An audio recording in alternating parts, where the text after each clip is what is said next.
So it's part two of the tractor repairs. So I took apart you can see I took apart most of the brake stuff because I needed to fix the seals. They were leaking oil out into the brakes. I'll grab one of the brakes here.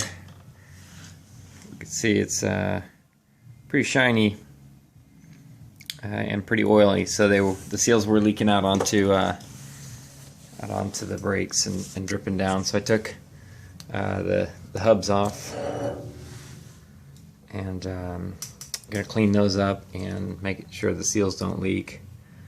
And that's the right side. These are not easy to get off. In the end, I actually used one of the old brake drums has to get replaced.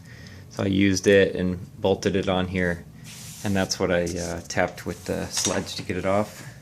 That was after I broke one of the pullers trying to get it off. So this is the brake drum that I used. This one, it's no good anymore, so I had to order a replacement for that. You can tell there's some pretty deep grooves. This is from the left side.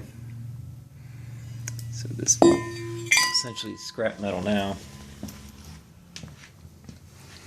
So I took the PTO shaft out, and I checked the pump, but turns out I guess they must have replaced the pump. All the parts were in it were almost brand new. The bushing, even for the PTO shaft, was hardly even worn. It didn't even have any markings or anything on it. So I could saved a little bit of money there. I thought I was going to have to buy a rebuild kit, but I didn't. So here's one of the other ones. I cleaned this one up already, getting it ready for the seals. And you can see on the back side if this will focus. So this one's cleaned up pretty good. Probably use a little bit more, but it's pretty close. So I ordered the felt that goes into there. There's some gaskets that go into these, into the retainers. And so I'll show all those parts now. Move around. These are the seal retainers. So I cleaned this one up a bit. And bought the gaskets for that. And this is the backing plate for the brakes and everything. So cleaned that up a little bit, got it ready. That was for the one side. And here's one for the other side.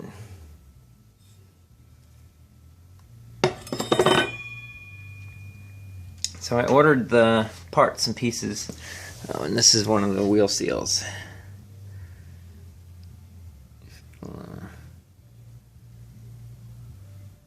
Focus on something other than my fingers.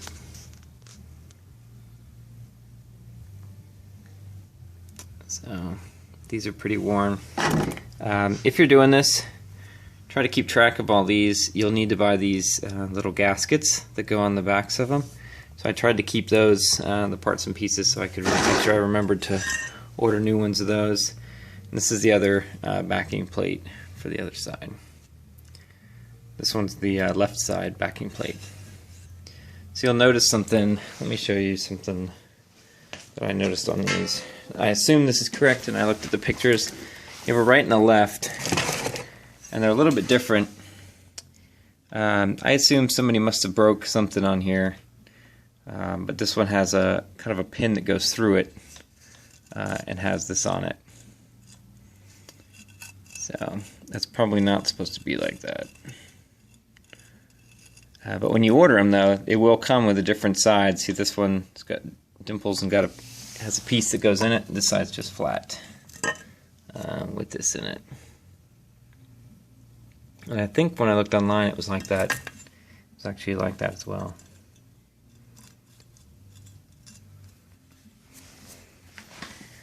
So that's it for the wheel seals and brakes and things. I got into disassembled the lift stuff yesterday. All the quadrant control and everything. So this is I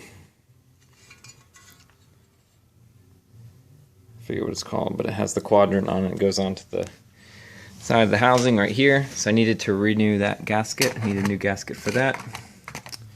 And replace that one. So make sure I keep that washer. These things are pretty clever. The way the switch works, operates a lever. I probably should have kept, when I put it all back together, I'll do one more video on how it's supposed to work, because mine didn't work. So this is what I had to service, and to give you an idea, what's significant is the adjustment of this lever. It goes down in there, and it's what extends up and has to move the valves for the control, for the hydraulic controls. And if those aren't right, that's where you start getting bad lift. That's where my lift wouldn't work inside the range of the quadrant where it's supposed to be. So I had to leave it open. I couldn't get it to work unless it went way past that. So I have that adjusted. Make sure you check this. There's a cam follower that goes in one of the levers, and likely if it's never been replaced, it'll need to be replaced. And I took all these apart so I can grease them and clean them. So when I put it back together, I'll try to put some grease on them, and that way they'll won't get worn. Now I had to chip the part that holds the quadrant. I had to chip that off. Mine wouldn't come off. Mine was a cast aluminum, and cast aluminum on the steel basically just chemically welded itself onto it. So I had to chip it and order that. It's the piece, I can't find it, but it's the piece that this bolts to, basically. And I had to order that. It wasn't too expensive. I assume that nearly everybody has to do the same thing. I don't see that. It was on the floor somewhere, but anyway.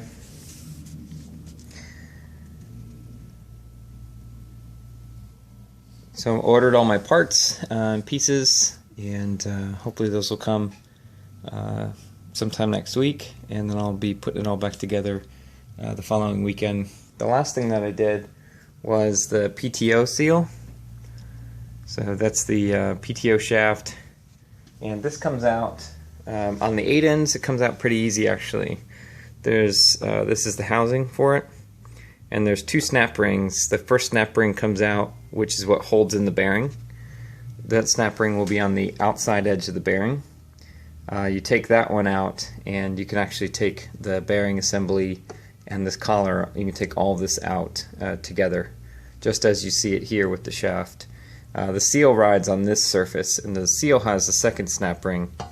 You take the second snap ring out. These are the 2 snap rings. You take the second snap ring out, and then the seal will come out. And the seal looks like this. It's got 2 lips on it. It's a double lip seal, and so I ordered a new one of those. Hopefully that'll help it from leaking out of the back. So I had a lot of it would leak a lot out of the back part of mine, so that should help fix that. I tried to clean up and shine up the shaft surfaces where all the seals will go, to try to make sure that once I get them in there, they'll kind of last. That's it for now. When I put it all together, I'll take another one. So if anybody needs help figuring out how this all goes together, they'll be able to look at that. But we've got to get everything put back together and adjusted up right. And then there's obviously some minor adjustments you can do on the tractor, but try to take out all the play and the slop and all the linkage before you put it all back together. Okay.